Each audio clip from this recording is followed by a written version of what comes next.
itself is it's not a gift, man. It's a trust. It's a community ideal. To be able to put people in a room, let's talk about some of the most difficult of things, painful, hurtful things, but yet congeal an environment where people can see their own humanity, show compassion, and show mercy. Civil liberties attorney Clarence Darrow also said when it came to humor, if you lose the power to laugh, you lose the power to think. With that, I present the End of Racism Comedy Lecture Tour Virtual Edition.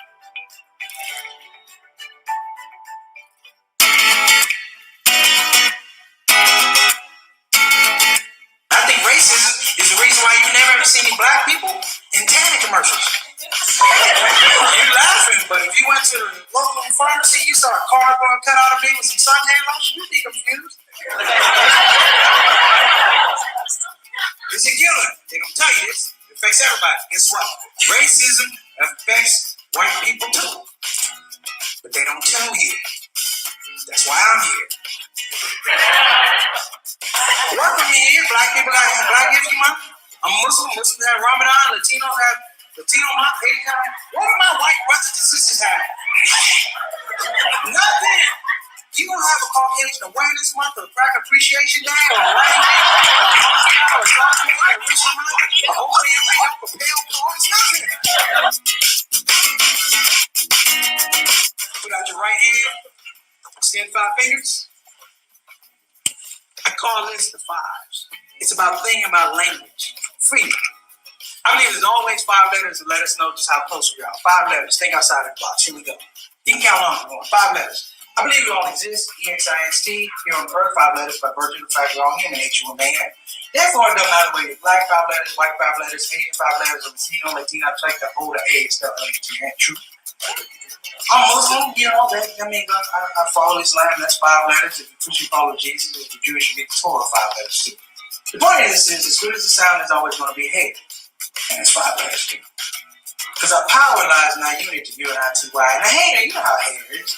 Most of them are angry, some of them are upset, some of them are pissed off right now because damn it, they can't S-P-E-L-L, and it's okay. Tell a hater, listen man, if you can't spell it out, do the math. If you take 3 things away from the 5, it gives you peace. And that peace is spelled P-E-A-C-E. I proudly present the End of Racism Comedy Lecture Tour Virtual Edition, coming to a college near you.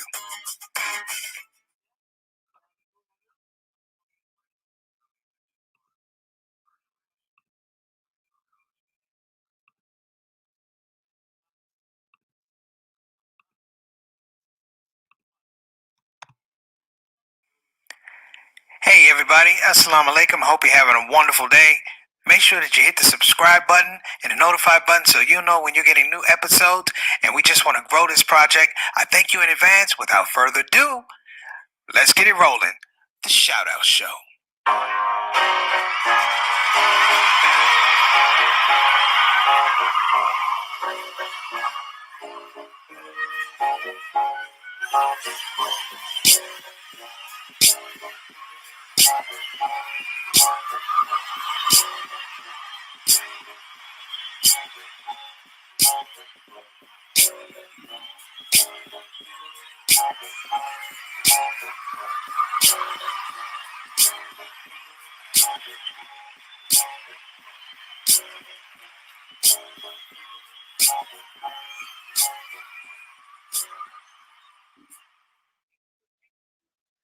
Assalamu alaikum warahmatullahi wabarakatuh, everybody. This is your host, Preacher Moss, the host of the SOS, the Shout Out Show. Hope you're having an amazing Tuesday. And if you're not having an amazing Tuesday, try and make it better because you're going to have to wait another 6 days before you get another one. That's number one. Number two, if you're a first-time visitor to the Shout Out Show, our humble platform here, I want you to know, please, we welcome you, number one. Number two, if you don't mind, clicking that subscribe button. And number three, if you really like the show, click the like button. Let other people know that, you know what, you got something going on over here. This is a platform of all the platforms. This is a platform where we let everybody do what they want to do, and you're definitely going to get your shout out. That's number one. Number two, brothers and sisters, I want to shout out to all the people that came on the show yesterday.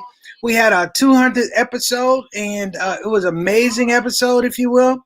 and we were trying to get up and do a whole lot of things. We talked about reflections of what was going on with the show, but I think the thing that was really, really interesting is what came out of it, the discussion that was coming out of the comment section, some really amazing ideas, some really thought-provoking ideas about where we are as a country, number one, and where we are as a society. You know, we talk about countries and society, but I'm going to break down a few things today because you can see the tag, the talk already. Let me give some shout outs to our soldiers here. I'll shout out family royalty here. It stars in the building.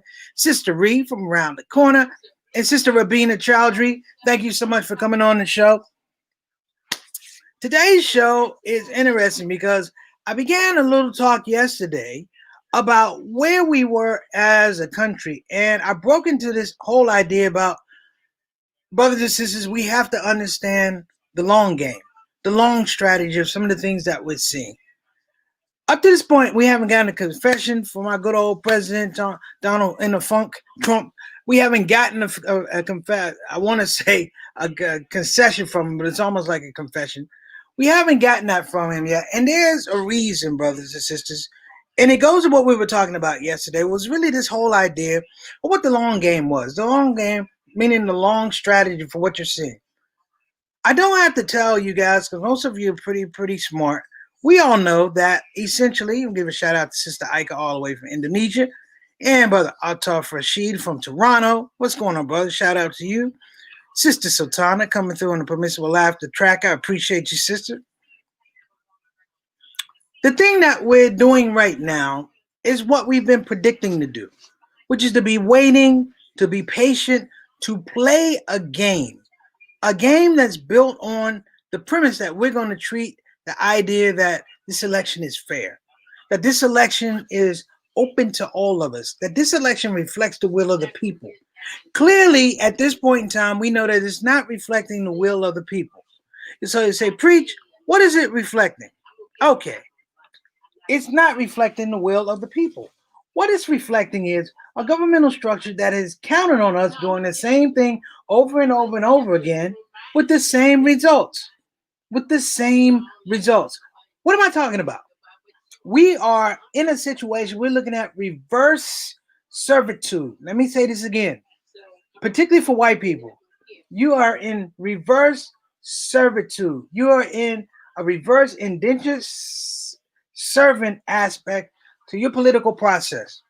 And I say your political process because black folk, Latinos, Native Americans, we know we cannot trust this system.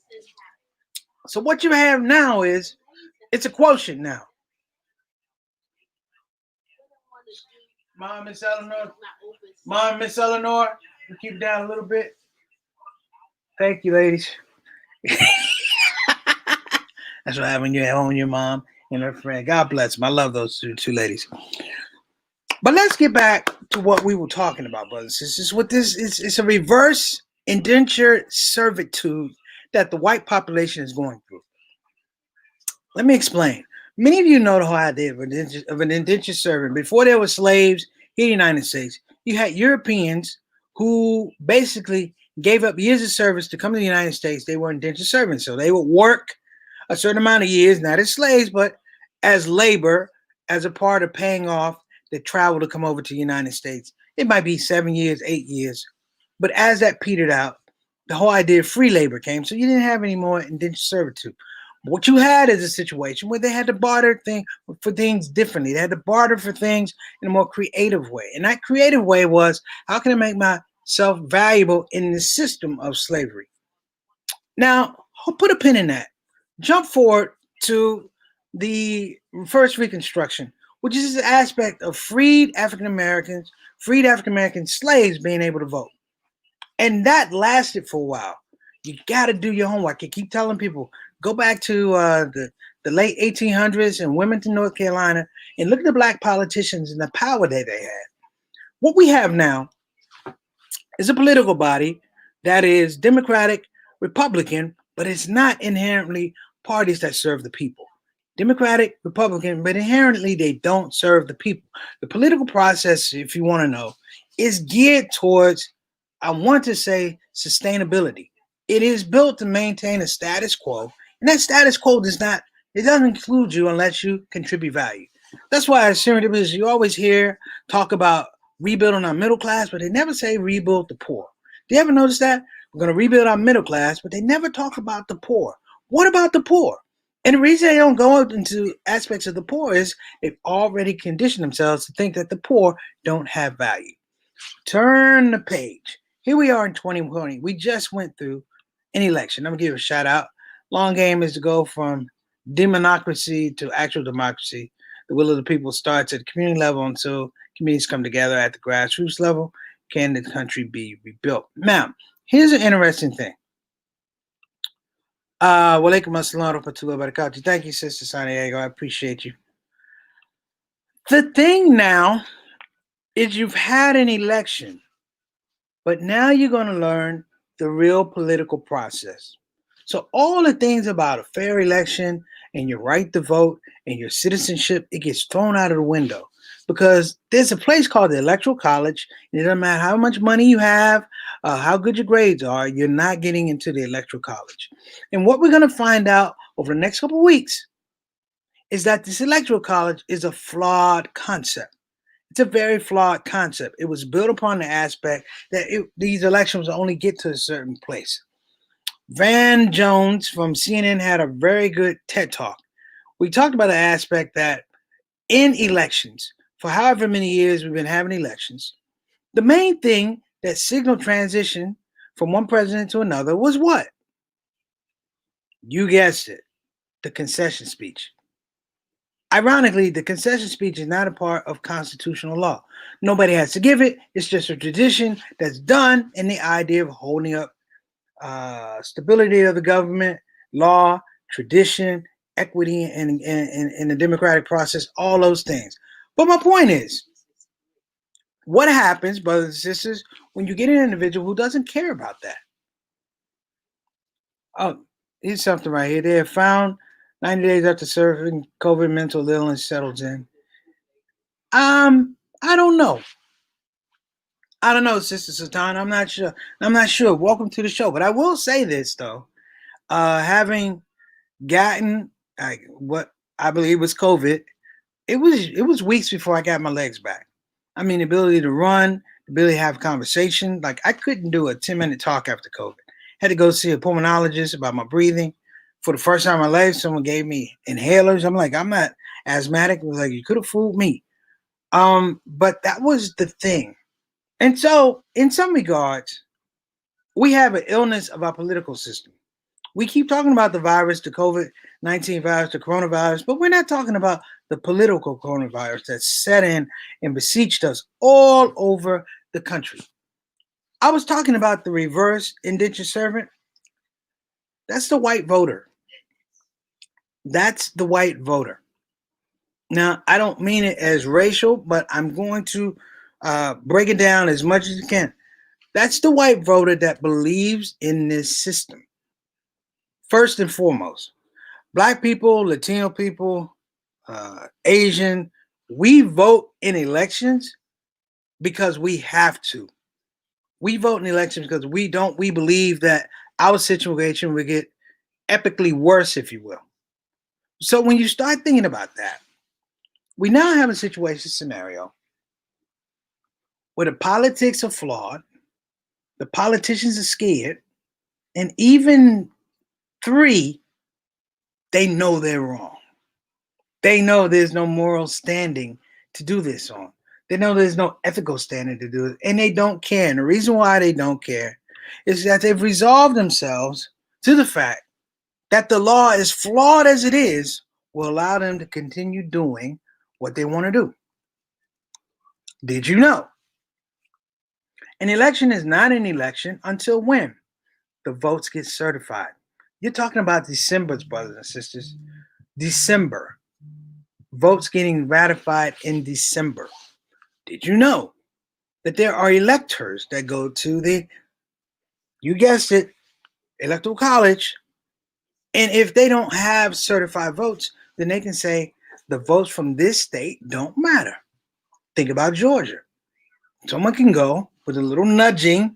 It doesn't take a whole lot with Republicans. I know that. It's a little nudging. You can go, hey, listen, let's not certify the vote. Therefore, those votes don't count. That's 20 electoral votes that aren't available. And you can go over to Arizona, and you can go around, and you can do all these things. Now, we hope, listen to what I'm saying. We hope on one side of the game, and we have faith on one other side of the game. Black folk hope, non-black folk have faith. We just hope. Okay? Now, I'm not going to go into a longer space. Well, I say, Sister Rabina, I have information that will refute this. Are you talking about mental illness, Sister Rabina? We need some clarity. But I am speaking clearly about this whole idea of reverse indentured servitude, meaning that there's a crack, a fault line that's developing in white America based upon the expectation, the dream, the folklore, the tradition of the American democratic process. If you've been a part of that process and it's worked for you your whole life, yeah, okay, cool. But if you've been a part of groups that have been disenfranchised, disadvantaged, and literally in the face of all these ideas about truth, justice, equality, we've been laughed at. We've been made to regurgitate these things, knowing that it didn't apply to us.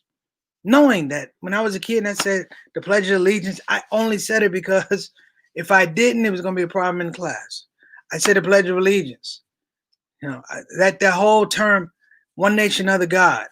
As a young child, I didn't believe that this was a nation under God because I saw what human beings did to one another. I saw what was done to African Americans. I saw what was done to Latinos. I saw and read what was done to Native Americans.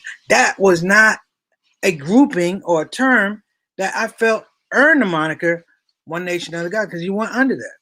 You were under your own rules. See, when you go back and read things, not the doctor stuff. You read stuff, if you want to read about what happened to Native Americans, find a book written by a Native American. Or if you want to read something about what happened to black people, read stuff that was written about black people, not folks that observed and did academic studies on it. I'm saying go, and better yet, go ask the question. Go ask the question. This election, brothers and sisters, will lead to, again, a chasm, a break, a fault in the idea of whiteness along political lines. Because you're going to find, some groups will wake up in the morning potentially and realize, I'm not a part of that America. Let me say it again. I'm not a part of that America. These people behind me know they're not a part of it, but I thought I was. Then all of a sudden, your vote doesn't count. Your voice doesn't count. Your needs don't count. And all of a sudden, it's a great big group, a larger group of have-nots. I call them the have-nots and have-not recently.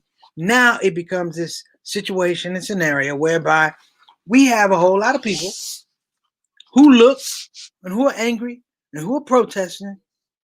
It's just a basic revisiting of George Floyd. George Floyd reminded people that this could happen in America. And you watch it on TV.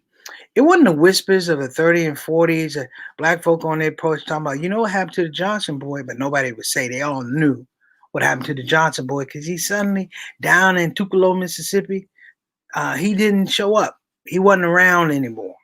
He didn't come to work anymore. He didn't go to school. They knew what happened. He didn't just run out of town. He ran out of town if he was lucky. Justice, nighttime justice, the thing that was addressed for the Johnson boy. Now, you're about to get nighttime justice in terms of politics. My big brother and mentor Reginald Kitchen said something to me one time. We were dealing with a young man that just wasn't honest. He wasn't ethical. He was a liar to the 10th degree. But we tolerated him to a point. I said, Reg, why do we put up with this guy? He said, well, brother preacher, he said, we can tolerate a rascal. He said, but we can't tolerate a scoundrel. The shift is in now, brothers and sisters. The shift has happened. Politics has moved from a president who we thought was a rascal So president that we see is a scoundrel. And I say a scoundrel because a scoundrel is not episodic in what they're trying to do. The moment you go to sleep, they're trying to do you dirty. The moment you wake up, they're trying to do you dirty. This is the all-encompassing aspect of when you let the genie out of the bottle, you can't put it back in. And this is not a situation scenario to get people paranoid or scared or worried or whatever. It's here. This is not me talking in the future. This is here. When we talked about that episode a couple episodes back, what was it called? Rewrite the damn Constitution. What do you think I was talking about? What did you think I was speaking on? I was talking about here, now, because I know. Push comes to shove. I know this, brothers and sisters. I've lived to see it in my time with Al Gore losing to George W. Bush. The law. Let me say it again. The law will find people correct, even though we know their situations, their intentions are absolutely bad. Here we go. We know that 35% of the voting population didn't vote. There's evidence that reflects a certain demographic. Well, you're talking about just in Georgia, Brother Artoff. 600,000 votes didn't happen in Georgia. This is an election that was very close. But 600,000, let me tell you, 600,000 votes weren't counted. They weren't, I want to say count, they weren't allowed. And that's, of course, I'm talking about the felon population. But here's the deal. Because they didn't say what kind of felon, the law automatically makes a blanket assessment that it's all felons. You could be a felon for robbery. You could be a felon for drunk driving. You know, the felonies they were talking about was a specific type of felony, but in the court write-up, in the constitutional law write-up, they didn't specify. And so the people, the powers that may, if you will, decided that we will make a decision. We'll say that it's all felons.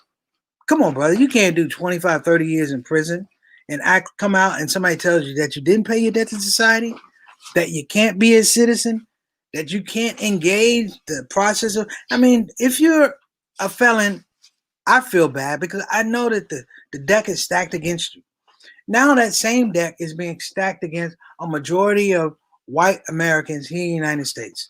You will see your political process not work. Point blank, this could be the end of democracy as you know it. And I'm going to tell you why. And a lot of you already know. Because in the aspect of struggle and movement, particularly with white men, they don't apologize and they always play to the law. And the problem with them playing to the law is that they made the law in their own image. Woo! Made the law in their own image. You know what I'm saying? You know what I'm saying? I'm saying the white man has a God complex. That's what I'm saying. And you're going to see it play out. You got a man in the White House. No, he lost. He knows he lost convincingly, openly. But it's the attitude. It is the lack of humility. It is the lack of morals. And that we sit here. And I said this before the election. Why are we having an election when this man should be in court being convicted on crimes against humanity? And while we sit here and talk about this, brothers and sisters, we still don't have a vaccine that's ready to go for COVID. Jobs are still in the toilet. And people are knowingly suffering. They're talking about sending our kids all the way back. Let me throw this up. This is Sister Sultana. Atlanta's churches are coming together to form, and I hope they do. I hope they scare the bejesus out of that. Because I'm going to tell you something about those two senators, the two Republican senators. If they go to church, their church aren't forming voting blocks. Because they don't have that kind of reserve. They don't have that kind of history. And so as you begin to look at this whole thing, people who have not thought independently will become slaves to the system. Let me say it. People who have not thought independently will become slaves to this system that's trying pushed out there as a new democracy. They say, preach, what are you talking about?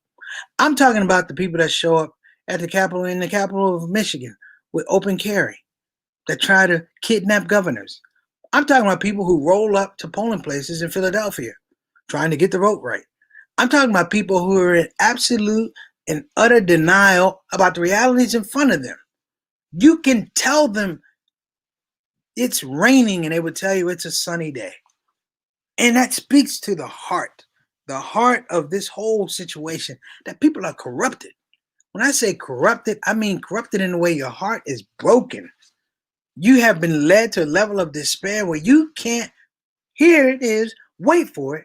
You can't wait for the truth and you can't trust the truth. And if you can't trust the truth, then you're going to trust any falsehood that comes down the line. Thank you, Fox. Thank you, Donald Trump. Thank you, Fox News. You're going to trust, and they play to the lowest common denominator of these people. Because they figured out in a small space, not that you matter, but God doesn't matter. Remember I talked about cognitive surplus? That little space that all these people try to work in? Well, Fox is a master at getting these people to tie into that little cognitive surplus. And I want to say this, and I mean it. It will be African Americans. It will be Latinos. It will be Native Americans. It will be spiritually inclined white women. It will be courageous Muslims. It will be courageous Christians, courageous Jews who will have to carry the fight to them. And that fight is a fight about morality, not whether I'm right or wrong, but do you even have any? And that becomes the bigger issue. The long game now is you can't make an argument over right and wrong. The argument now is, can you beat them to the marketplace and start talking about laws that are unconstitutional, laws that give people, and let me give a shout out. We got Sister Gloria Talib-Dean. I'm going to put her in there. If this were true, to my no citizen, felon cannot be denied to vote. And she, yes. Sister Gloria, welcome to the Shout Out Show. Glad to have you. You know you are officially part of the Shout Out Show for family, the Shout Out Show soldiers. So anytime you want to come back, my platform is your platform. Everybody get that Sister Salams when you get a chance. Okay. But here's the game now. And this is the deep game. The long game of these politicians was to create a buffer. To create a buffer of people who believed in the system, who invested in the system, who felt that this system worked if we could tweak it here, tweak it there. That strata right here, like here the politicians, and then that space is where these people are. And what they decided to do was keep pumping these people on the fact that they had a moral understanding, a moral uprightness that could change it. And when they got to the marketplace, they crushed it. And they gave them laws. And here's what happens with the laws. This is a book on tyranny by Professor Snyder. Okay, I'm gonna try and get that book. Thank you. Satana, can you put that out? A book by On Tyranny by Professor Snyder. Maybe that's on Amazon.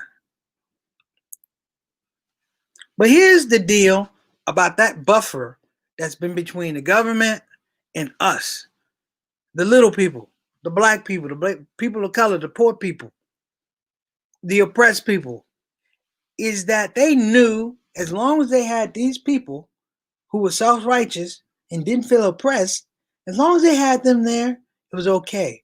Because when the time came, they would crush them too. And now you have a situation whereby these people have to go. The law's wrong, but there's nothing else. And if I don't go with the law that benefits me, then I run the risk of being one of those people, one of the oppressed people, one of the victimized people, one of the poor people. I'm going to be treated like a black person. I'm going to be treated like a Latino. And now people in mass have to choose, brothers and sisters, unfairness. Unfairness as an idea of benefit.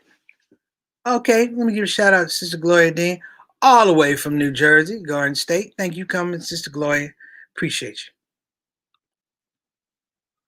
So what happens now is that whole side of the left, if you will, and this is cold-blooded. The left, as you know them, now has a question. See, because you can argue and you can stomp your feet and all those things and just go home. We go home. I can schedule my appointments for protests now. Now, you have to say, me protesting and speaking up in this regard has ramifications. So, back for our folks, we come from a whole history of nothing but ramifications. Whether we speak up, whether we don't speak up, there's always ramifications. Laws that are put into a certain, I want to say, public specter, many of which don't even have anything to do with us, like taxation. We're going to tax the rich. You got to have at least 400 some $1,000 for a 60% tax rate or whatever. But man, there are people who are working at Krispy Kremes and Dunkin' Donuts and Olive Garden. They're getting taxed just as well. So I never really believed that. Hey, Sister Gloria, you got to salam Sister Rabina. Sister Rabina comes all the way from the UK, so she's way up past her bedtime. So I'm going to wrap up, Sister Rabina, because I need you to get that rest. We all need it. So this might be a bit of a longer conversation, but let me wrap up by saying this. We are still waiting on democracy. But let me add this caveat. We can never wait on democracy. Because waiting on democracy is like waiting on freedom. Waiting on democracy is like waiting for justice. Waiting on democracy is waiting for the people who do you wrong to sometime have this enlightenment that they're going to do you right.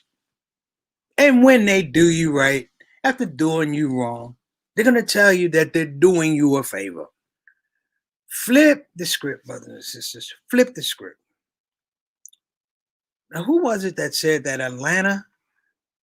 I think it was Sister Sultana said Atlanta churches are coming together to form a voting bloc. You tell those brothers and sisters in Atlanta and the masjids in Atlanta, every day has to be sold to the polls. Let it not be a question about these two Republican senators. We can't win a close race. It must be a knockout. That's why I loved Obama. Obama's elections were not close. They were knockouts. This one has to be a knockout. If you want to get rid of Trump, it won't be through mediation. It won't be through sober conversation. He has to be knocked out. Right now, you're dealing with a guy who can't make a concession speech, but he still has all the codes for nuclear weapons. He can legitimately start a war if he wanted to. He can legitimately come up with programs that kill the inner city. Come up with programs that make our children starve. Come up with programs that make sure, you know what, you're never getting out of jail. Or if I don't get what I want, I'll make your life a living hell. And yet here we are. Still talking about that process. Well, I'm not talking about that process. I'm talking about how we get it done right here, right now. Right here, right now. Because what's going on, in the old-fashioned words, is a coup. This is a Donald Trump coup. And I have absolutely no doubt this scoundrel, not a rascal, this scoundrel will position himself as a righteous despot, saving us, if you will, from ourselves. saving us from a system he doesn't like. And because he doesn't like it, then the whole system must go out of the window, and we must bow down to King Donald. So as I get to the end of this, see what happens when you're at your mother's house? Nobody ever takes the phone off the hook. My mom put this up here. She's downstairs. Whitefield will now show itself this weekend by allowing the Proud Boys and similar protests. They'll protest. Yeah, good point, Mom. The value of protest. We went through a whole thing with George Floyd, Breonna Taylor, da da da da. Ironically, we have revealed a certain blueprint, if you will, architectural design of how you effectively protest. This will be used by all these other folks. They haven't had the sophistication to come up with a white lives matter type of deal because A is biting off of Black Lives Matter, but B, they haven't had a galvanizing event up till now. So we can sit and hope, brothers and sisters, that the system plays out. But I'm asking you, like I asked myself, do you really think that this thing is really going to play out that way? Do you really have faith that the system somehow is going to correct itself, particularly when people are trying to dismantle it? Just today, they took a shot at Obamacare. Anybody with half a mind knows that Obamacare has constitutional standing. It's going to be here. You can take parts of it, but the overriding rule, it's still there. You know why? Because it was fashioned by a president who was a lawyer, and he was a darn smart lawyer. He knew who he was dealing with. So anyway, brothers and sisters, as I jump off this platform, I really, really want folks to be thinking, what's the new system? What kind of new system are we willing to craft outside of this system? In many regards, we haven't had that opportunity. It's been a few movements, the Black Church, the Nation of Islam, the Ahmadiyas back in the 20s, 30s, and 40s. But that was framed on an Islamic identity here in the United States to build racial consciousness, spiritual consciousness in the wake of Jim Crow and segregation. Got it. Who would take the lead? Oh, okay. Well, alaikum assalam wa rahmatullahi wa barakatuh, Sufyan. Glad you could make it. But who's going to take the lead? How many of you on this show are creative enough to start talking loudly? In the words of Mom, maybe you got a mouth, use it, to evidence something new, something different, something that's countercultural to what we're seeing right now. Is it a situation scenario where we need to come up with our own a new Black Wall Street, a Black Muslim Wall Street, a Black Christian Wall Street, a Black Judeo-Christian Muslim multicultural national front that deals with these problems at the beginning of the problem and not at the end as a victim? Can we conjure up the will? Hear what I'm saying now? Can we conjure up the will to create something so demonstrative and so revolutionarily different that the system that's out there right now has to, brothers and sisters, bow down? Oh, that means so much, Sister Sultana. Imam Wafdeen Muhammad was just a good man, a kind man, and in many regards. I know my brother loved him. We used to sit and listen to his tapes back in the day. That's how far we go back, brothers and sisters. Used to listen to his tapes. But can we have that? Can we have a visionary like Imam Wafdeen Muhammad? Or a visionary like Farrakhan? Or a visionary like Malcolm X? Who look at the system for what it is, which is a failed system, and create culture, a protected culture, a sacred culture, a culture that will nourish itself despite the soil that it's been planted in. Let me say that. A culture that will nurture itself despite the soil it's been planted in. That is the whole African American experience. Growth, evolution, strength, endurance, power, despite the soil that we've been planted in. Because right now, brothers and sisters, this whole thing with American politics, it's basically somebody trying to grow vegetables in concrete. That's how disillusioned they are. They think they're farmers. They're not planting anything. The only seeds are seeds of discord. And those weeds that do come up through the concrete will choke their own.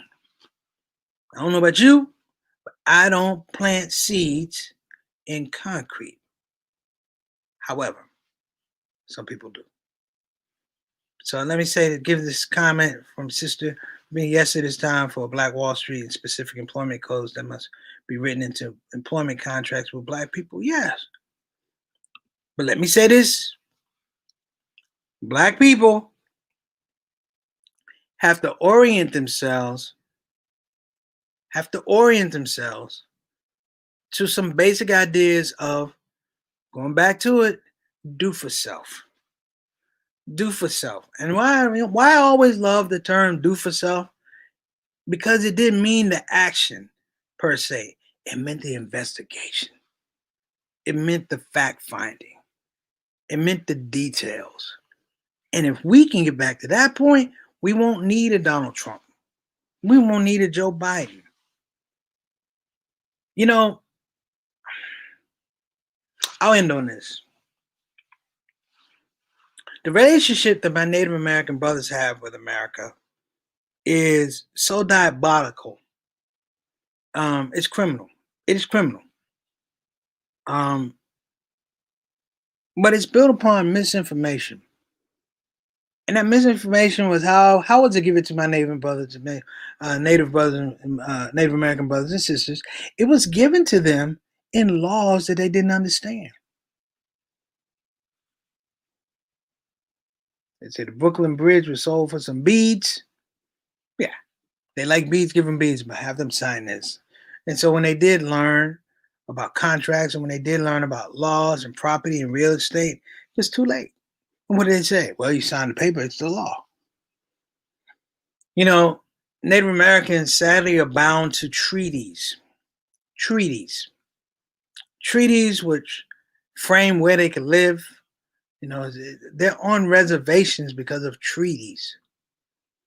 Well, what if, brothers and sisters, what if we could frame that the value of the reservation was much more valuable than the rest of the land? How about that? Think about that.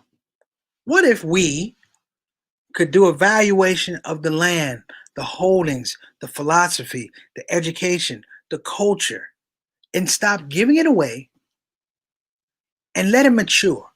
And it becomes much better than this. Much better than what that land is. That treaty that led to that reservation. Now that reservation is worth 10, 15, 20 times the land you're sitting on. And watch how people change. I'm not saying that that's the end all be all. 9 times out of 10, somebody come up with a law to make sure now I can take the new land. Because that's America. That's democracy. And that's a lack of freedom that we all clap for. So I'm going to bounce. So look to your elders, find organic seeds they sowed in the 40 acres and made things grow. Very true, Sister Rabina. Very true. But let me throw this one out, and then I'm going to go. Derek Bell is a lawyer. His specialty was critical race theory. Now, critical race theory, you've heard me talk about this, some of you might remember. Critical race theory is the idea that if you have a law or a set of laws that are disadvantageous to one group or a group of folks, it is still a valid law. And it comes into this whole idea of the greater good of the people, manifest destiny, things like that.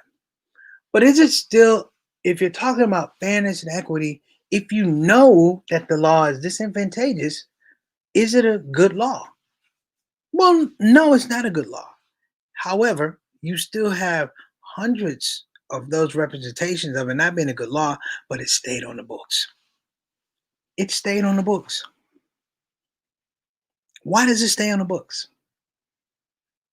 Because the politicians that we frame with quote unquote hopefully having integrity and honesty, they left it on the books because it was advantageous to them. Derek Bell had this thing called fairy tales. I just want to give you guys one and I'm going to bounce off. Thanks so much. I strengthened the law, a seed planted and a rock placed over it. The seed broke the rock.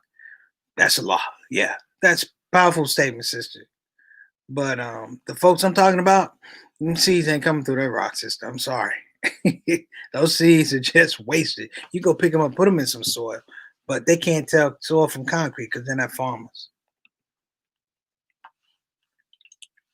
Derek Bell had this this concept called fairy tales. One of his greatest fairy tales. Well, I don't. I might give you the other one, the big one tomorrow. But one of the fairy tales is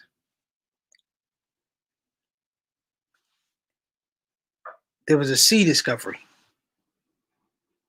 and it was discovered that there was an Atlantis type community kingdom at the bottom of the sea,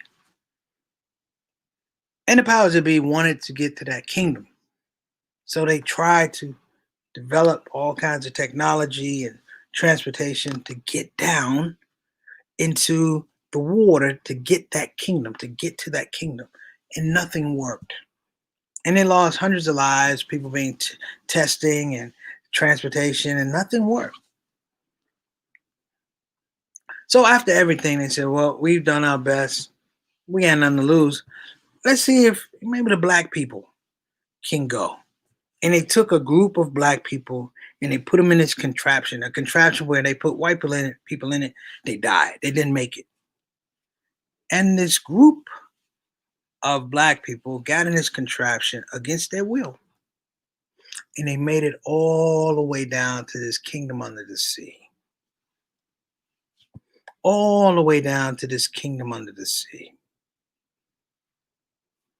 And when they got to the kingdom opened up. And they were afforded all the riches. They were afforded all the freedom, all the property, all the products to give them long life, all the products to keep them healthy, all the products for knowledge and education. It was an open book. And when they called back to the United States, they said, "How is it?" And they told them. And black people said, "Hey, we ain't even going to take a vessel." They just jumped in the water. And the DNA to get to this island or this underground structure required that they could breathe underwater. And so you had thousands of millions of black people ready to jump in the water and get to this kingdom. Somebody was upset. A whole lot of people upset. They saw this happening. What do you think happened next? What do you think happened next?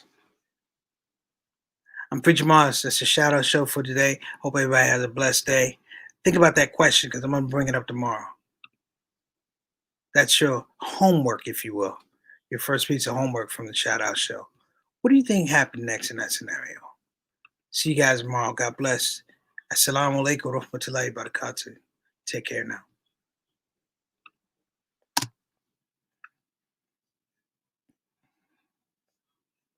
Hey everybody, this is your brother Preacher Moss. Listen, I hope that you enjoyed your shout out show experience. We'll be back with the next show, the next shout out show. Simple ask before you go, please help your brother out. Click that subscribe button, click that notify button, and I'll see you again on this side of the microphone. You probably wonder what that smell is. That's me. I smell good. And the reason I smell good is because I use oils from Tarifa Tar. So I'm not saying you can't smell good. I'm not even saying you stink. I'm saying you have the opportunity to smell exquisite. Check out tarifatar.com for some of the best oils and scents in town.